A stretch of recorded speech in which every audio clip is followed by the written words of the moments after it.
Salut à tous et bienvenue pour une nouvelle halte. Alors aujourd'hui il était temps pour moi de parler d'une petite découverte de l'année que j'ai adoré et que j'ai découvert grâce à un compte manga que j'apprécie énormément, celui de Monsieur J-Sark. Donc aujourd'hui on va parler du Fossoyeur chez Komiku Édition. C'est parti.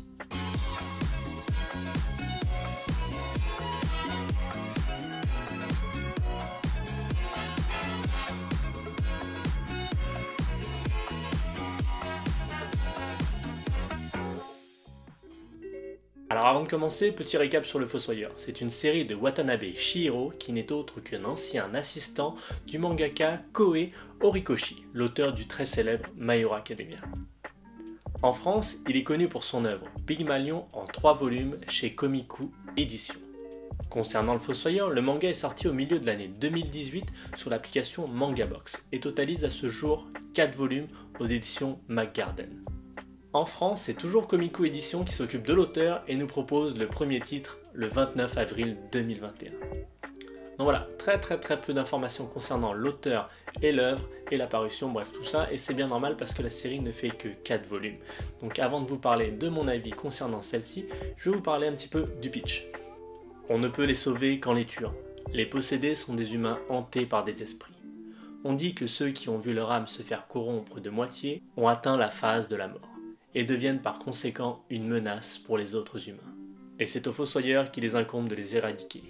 Itsugi fait partie d'une lignée de Fossoyeurs et il admire son père pour son travail. Seulement, cette tâche particulière cache une vérité bien cruelle qu'il s'apprête à découvrir à ses dépens. Donc voilà, le synopsis est assez classique dans son ensemble, mais je vais vous vendre la série assez facilement, et croyez-moi. Alors on suit Itsugi en tant que Fossoyeur et on le voit jongler entre sa vie étudiante et sa vie de Fossoyeur.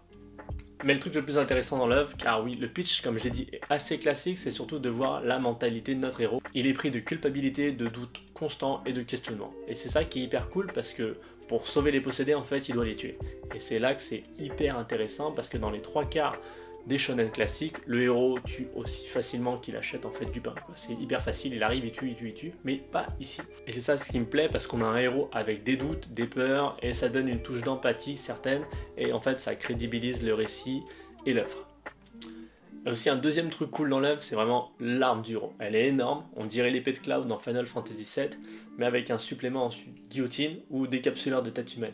Et en fait, c'est hyper cool et ça fait longtemps que j'avais pas vu une arme aussi imposante et qui marque vraiment les esprits. La dernière fois, ça devait être dans Bleach. Bref, l'arme elle est hyper massive, elle est métallique, elle est vieille et le héros il s'en sert hyper facilement, il découpe à tout va. Donc les scènes d'action sont hyper lisibles, ça tranche, ça coupe. Il y a des morts chez les humains, il y a des morts chez les possédés. Bref, c'est hyper cool et c'est très bon. Donc oui, le pitch de base, comme je l'ai dit, il est hyper classique, on l'a déjà entendu 1 million de fois, mais le côté psychologique derrière tout ça, ça rajoute énormément une aura à l'œuvre. Avoir un héros avec des failles, c'est hyper cool. Et en plus, c'est hyper violent.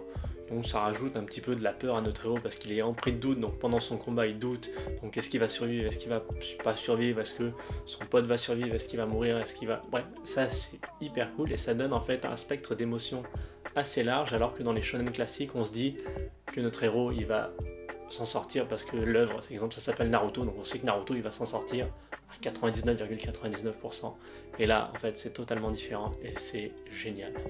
Donc maintenant que j'ai parlé du pitch, on va parler du dessin, et on sent tout de suite la touche de My Hero Academia vu que c'était son assistant, et les personnages il pourrait les mettre dans My Hero Academia et inversement, ça passerait sans aucun problème et c'est vraiment très beau. Que ce soit dans les poses épiques, les moments calmes, les combats, tout est hyper beau. Aucune case ne pêche, le design des méchants est hyper cool, celui des héros est hyper cool aussi. Bref, c'est à tomber, l'auteur maîtrise parfaitement l'œuvre de A à Z et franchement ça fait plaisir. Donc maintenant, il y a un défaut que je dois dire à cette œuvre, comme j'ai dit c'est une œuvre en 4 volumes et c'est là que ça pêche, c'est que ça va très vite dans sa narration. Et c'est bien dommage, parce qu'on enchaîne les informations, ça déglutit d'informations, ça déglutit de révélations sur les révélations, et tout va très vite. Genre on sait d'où ça vient, on sait qui est le méchant, on sait pourquoi, on sait comment. Bref, alors que ce genre de série, il faudrait que ça prenne environ 10 volumes pour que ça soit genre vraiment, on pourrait étayer le sujet, ça serait génial. Et moi j'aime bien que ça prenne son temps, et là on est genre, ah bah on sait ça, mais tu te dis mais d'où ça sort cette information, pourquoi. Bref, c'est vraiment une série que j'ai appréciée dans sa lecture.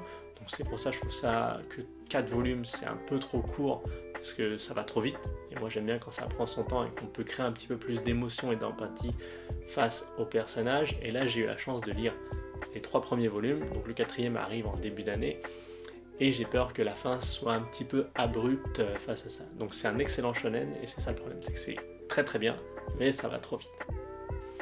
Donc au final, c'est une excellente série, donc assez courte comme j'ai dit, bourrée d'action, assez intelligente dans son œuvre, très beau, et je trouve ça en fait cool que Comico Édition en fait suive l'auteur et propose toutes ses œuvres.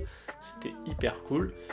Ça coûte pas cher, donc du coup vu que c'est 4 volumes, je vous le conseille. Si vous voulez découvrir un petit shonen classique, c'est génial, foncez franchement.